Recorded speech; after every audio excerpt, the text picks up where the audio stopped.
All right, in my final video on graphing reciprocal trig functions, I want to look at cosecant and secant. We've already talked about tangent and its reciprocal cotangent. So in looking at cosecant and secant, they really are a lot easier than you might think. And the big thing for graphing something like cosecant, which we can start off with, is understanding what its reciprocal function sine actually looks like. So I'm going to go ahead and I'm going to graph my sine function as a guide. That's why I have it written here. So what do we know about sine? We know that the sine function has an amplitude of 1. And actually, let me actually do this in a different color. We know it has an amplitude of 1 and its period is 2 pi. So using that information, I'm going to go ahead and label my axes. I'm going to go ahead and write this as 1 here, -1. Might as well go up to 2 since just want to make sure we're being complete here. And I want to graph 2 full periods. Let's start at 0. And then if I want to graph 2 full periods, since I know 1 period of sine is 2 pi, let's go all the way up to 4 pi. So if I make this 4 pi, then that means this would be, I think this is right. 2 pi, yeah, here we go. So 5 pi over 2, 3 pi, this would be 7 pi over 2. Okay, so I've got my x-axis labeled. And what I'm gonna just do now is I'm graphing sine right now. That's a key thing to remember. Right now I'm just gonna graph sine.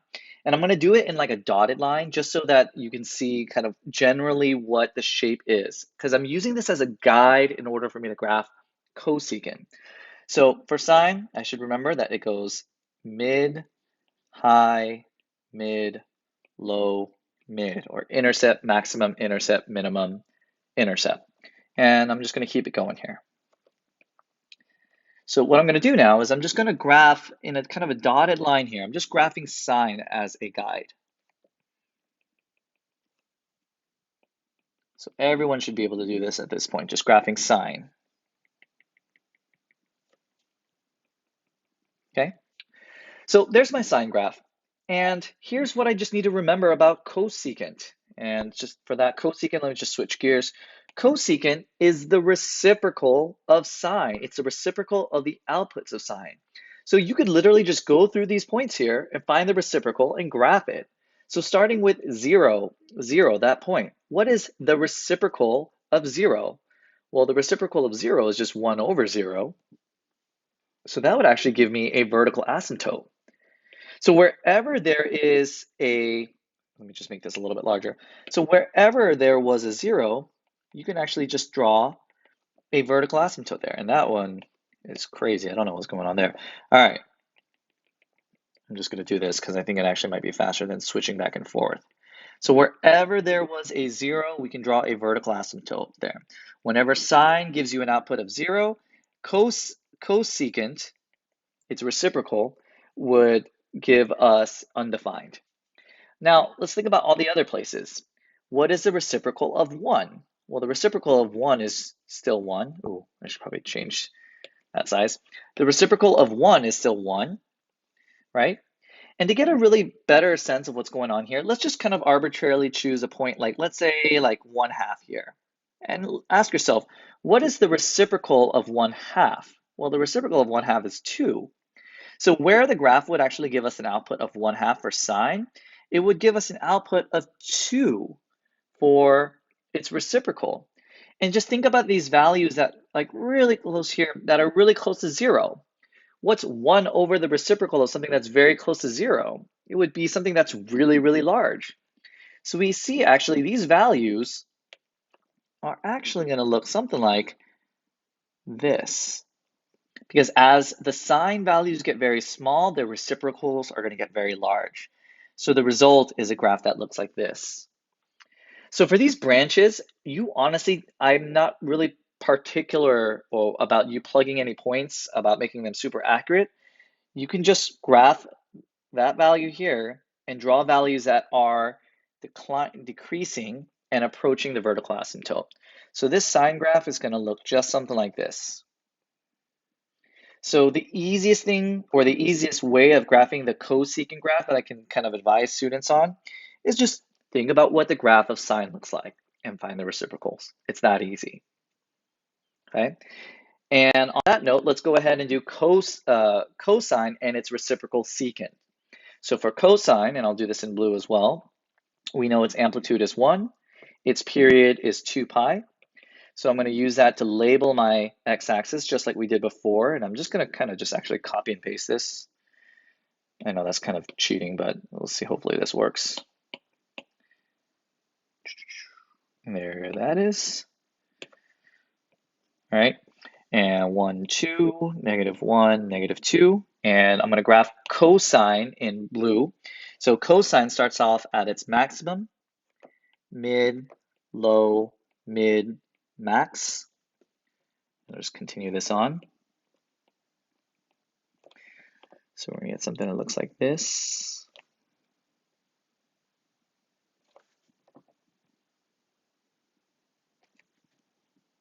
Oh, you know what?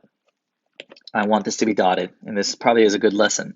We want this to be dotted because if you draw it as a solid line, then what you're saying is that's where the function is defined, which is not the case. Again, we're just doing this so that we have a guide as to what secant actually looks like. And students also ask me, do I have to draw the guide? And the answer is no. I'm doing this early on because it's our first time seeing this, but if moving forward, if you want to just go ahead and just start graphing the reciprocal, you're welcome to do so. So again, wherever there was a 0, I'm going to graph its reciprocal, which is just means it's undefined there.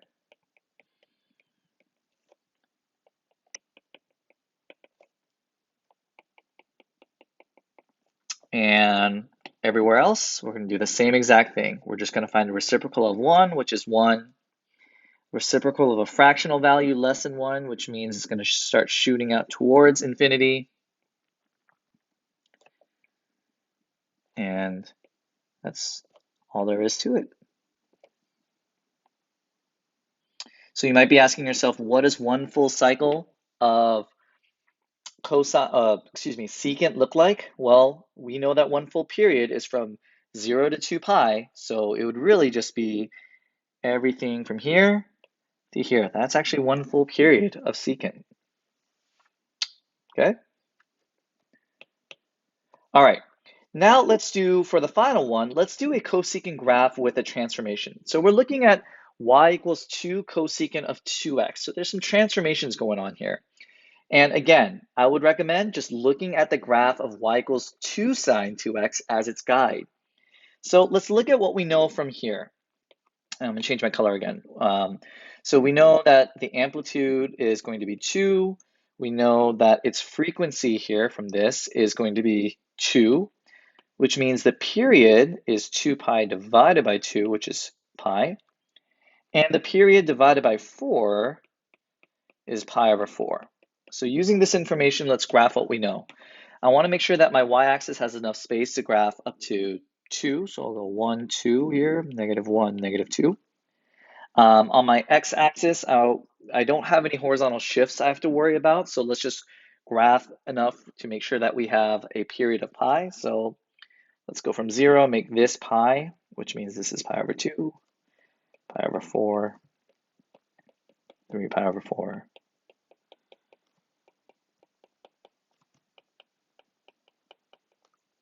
Okay, so we got our axis labeled. So in blue, I'm going to go ahead and I'm going to graph 2 sine 2x. So I'm graphing 2 sine 2x first as a guide. So mid, high, mid, low, mid.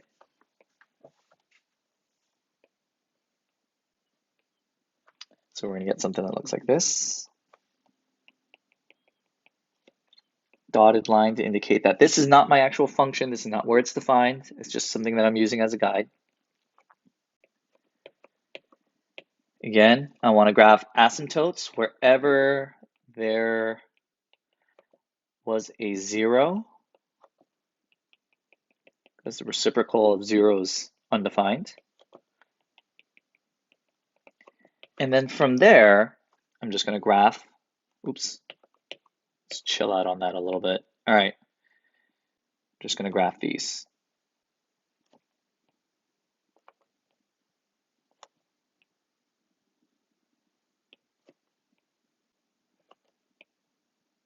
Okay. So there's my graph. But before I end the video, I do want to highlight something. Some of you might be looking at this and there might be a small part of your soul that's a little confused or something's eating at you. And the question is this, wait a minute, what isn't the reciprocal of 2 equal to 1/2? So then why is my value still here at 2? Pause and think about what I'm asking. We know the reciprocal of 2 is 1/2, so why is my graph still starting out at 2? Well, if you've thought about it, the answer to that question really lies in the fact of the following. What are we actually saying here? We're saying that y is equal to 2 cosecant of 2x. 2, this is the same thing as writing times 1 over the sine of 2x.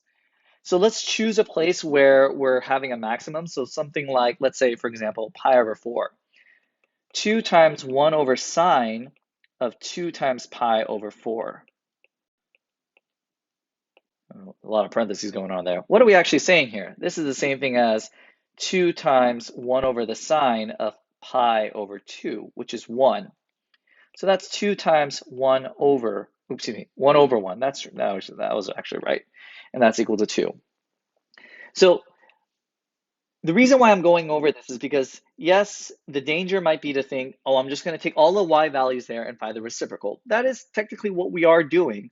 But remember, this is always in the context of what's happening to the function. And the function said it's 2 times the cosecant of 2x. And for that reason, it's the reciprocal of the sine of 2 times whatever that input is. And so you're going 2 times the reciprocal of actually 1 over 2 times the reciprocal of 1 there, which is what results in 2. And so that's why we're okay with just writing that value there. Hope that helped. Again, more practice problems, the better you're going to be at all this. But hopefully this gives you a good sense on how to graph all the reciprocal trig functions.